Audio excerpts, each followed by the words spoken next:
Hey guys, welcome back to my video. Today, I'm going to be ranking each and every Ratchet and Clank game, including Rift Apart, including Quest for Booty. Those are not there last time. And but first, I want to give my Rift Apart review. So, yeah, let's get right into it. And why is this SS? All right, so I think the game overall was one of the best ever made. I think is a top five. However, I actually think it might be a top four or three. So the thing is, it there wasn't that much variety of weapons. I mean, not weapons. Oh my gosh, there was like not a lot of different enemies. There was not a lot of variety. There was only really the pirates, the goons for less, and the nefarious troopers. I mean, however, it was still very fun. The plot was a little meh, but overall, I think it is a 9 out of 10. Um, my favorite, which is Rack 2, I honestly might think it's the same as Rack 2. I think it is that good. I think it is better than Ace It, Ouya, and Rack 1. um, so yeah. I mean, I think Rift Apart's tied with Rack 2, up here, Ouya, and maybe, and then I think Rack 1 and ASIC come in. But yeah, I think Rift Apart was an amazing game, and it's definitely like kind of good for newcomers to want to check out the series. And of all the Rack titles I've played, which is like I've only not played Quest for Booty and what was the other one I haven't played? I think it was either Full Frontal Assault or Tools of Destruction. I can't really remember, but I've seen videos on them, so that's why I still can rank them. But of all the Rack titles I've played, Rift Apart has to be easily the best one since Up Your Arsenal, and if maybe even Rack 2. Like, honestly, like, I loved it. Like, this thing absolutely smokes 2016, and it smokes it by a long shot. So, yeah. I think, like, there was more humor, I would say, in 2016. It was way harder than 2016. People finished it really quickly. I don't know how. Like, honestly, it was really hard. Um, and obviously, it was longer than 2016. It was definitely, I think there's more time put into it. So, yeah, and overall, the graphics were just beautiful. Like, honestly, I can't, like, reiterate that enough. The graphics in this game were out of this world. And, yeah, so, and, like, the thing is, for newcomers or, like, Ratchet fans or, like, old OG Ratchet players, if you were to expect like a game style from like Rack One or OG Trilogy or maybe even ACIT or ITN, you're not really gonna. You're just not gonna. You're just. Yeah, I think you'll be more disappointed. I think if you just give it a fresh start, don't think about the OG gameplay, don't think about ACIT gameplay, don't think about ITN gameplay. Um, I think you should be good. I think, and as well, I think like it's definitely a good it's an amazing game to like get back in with to the series and like kind of get into it, get back into it, like if you know what I mean, like because like 2016 didn't really attract that many people. I mean, obviously I played it, and like obviously like more Ratchet dedicated YouTubers and players played it, but like it was just bad. Like I mean, it wasn't atrocious. I mean, it was close to atrocious. I mean, I'll still play it for you guys, but like it was just, ah, God.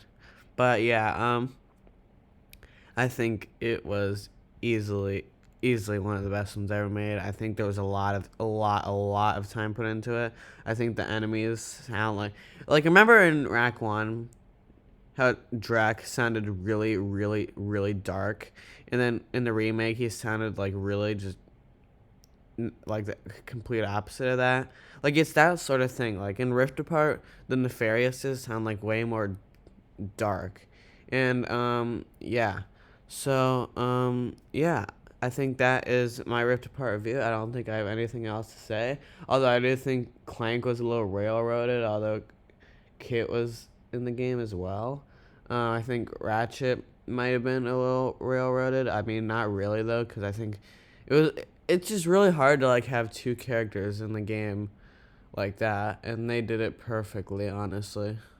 Um, so yeah, I think Ratchet wasn't really cut out, although he was cut out at the end. I mean, he fought the mech, and then Rivet fought the Emperor, but I think at the end of the day, it wasn't that big of a deal, and I think, yeah. So, all right, cause yeah, I mean, there's like alternate dimensions of Quark, Nefarious, Ratchet, Clank, like it was just that sort of thing. So, yeah. So what? This is 5:55. Okay. I'll split the video so you guys don't have to like. If you don't want spoilers.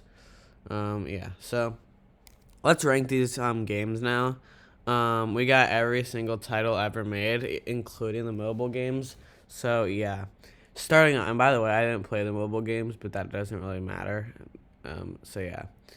Because I can already. I mean, I've seen videos. I've seen like snippets of them. They're not like. Okay, well, I'm just gonna rank these. Starting off, Secret Agent Clank. Now I haven't played this in probably 6 years, but I think it's a D tier.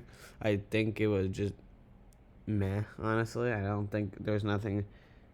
Actually, oh god, I'll leave it in D tier for now. It might change though. Next up we got Before the Nexus. Okay, so this is one of the mobile games.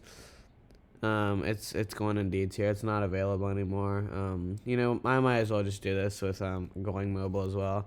They like these two games are not available anymore. They haven't been updated in 6 years. They're not even on the App Store anymore. The thing is though, is that they're good for mobile games, yeah, but like if you're comparing them to all these other titles, even Secret Agent Clank, like I don't know, man. I think it's just a little. Nah, I think it's a D tier. And if anything goes in D tier, that does not mean they're bad. I will play Secret Agent Clank again. I cannot play these again. But yeah. So although I do think Before the Nexus should have been like a quest for booty, like a short mini adventure, like you know what I mean? That's still like available. Although quest for booty is so rare, and we'll get into that right when I get to it. But yeah. Next up, we got Q-Force, aka Full Frontal Assault, C tier. I haven't played this in 5 years. I will play it again for you guys, but oh my gosh. It was, I don't even really remember it that well, honestly. I've only played this once. I don't even think I've finished it. Now we got Ratchet and Clank Rift Apart.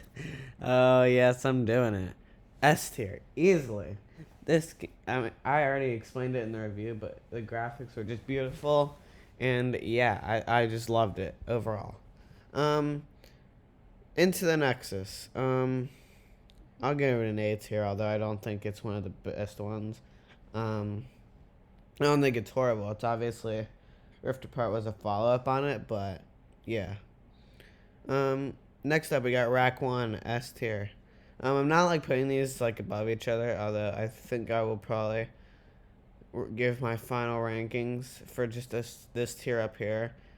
But yeah. Next up we got Ouya, easy S tier.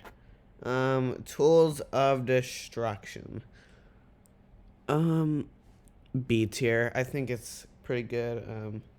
It's easily the second best rack feature game. Yeah. Oh gosh. Sorry. Rack 2. S tier. I think it is amazing. I think everyone knows the trilogy was amazing. So yeah. Don't really need to talk about it. And now we got Aceit.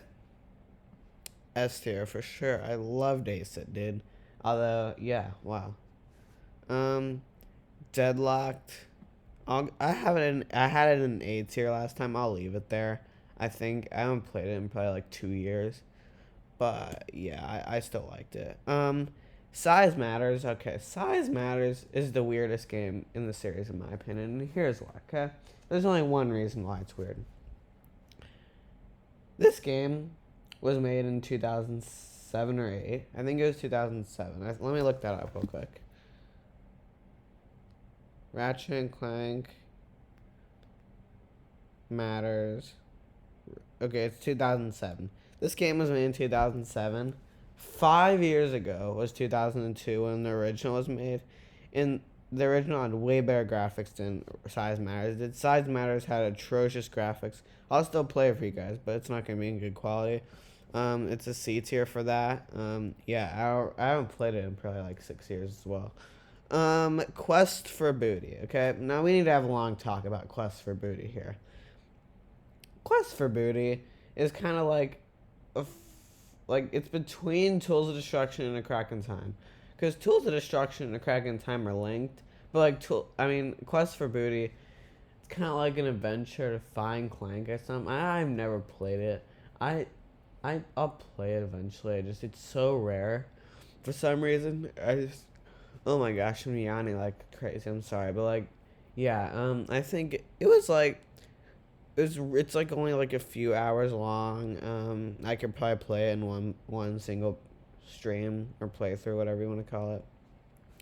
I'm gonna give it a C tier. I don't know where I had it last time. I don't even think it was on the tier list last time.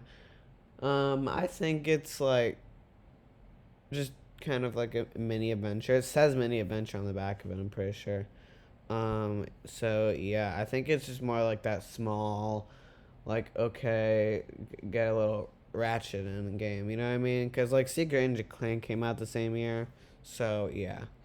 Um, All for One. Now this one's weird because I think I don't really remember it that well. C tier, honestly. Yeah. I'm gonna actually. I want to move. Hold up. I want to like.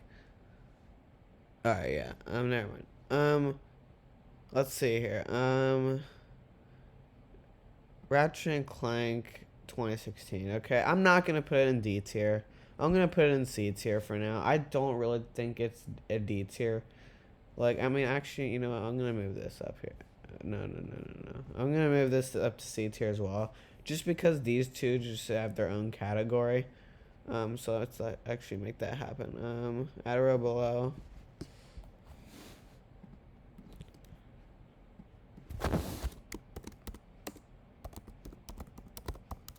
I hope I spelled that wrong. I'm like unavailable.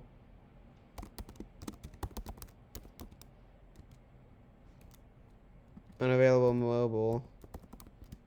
Rack games.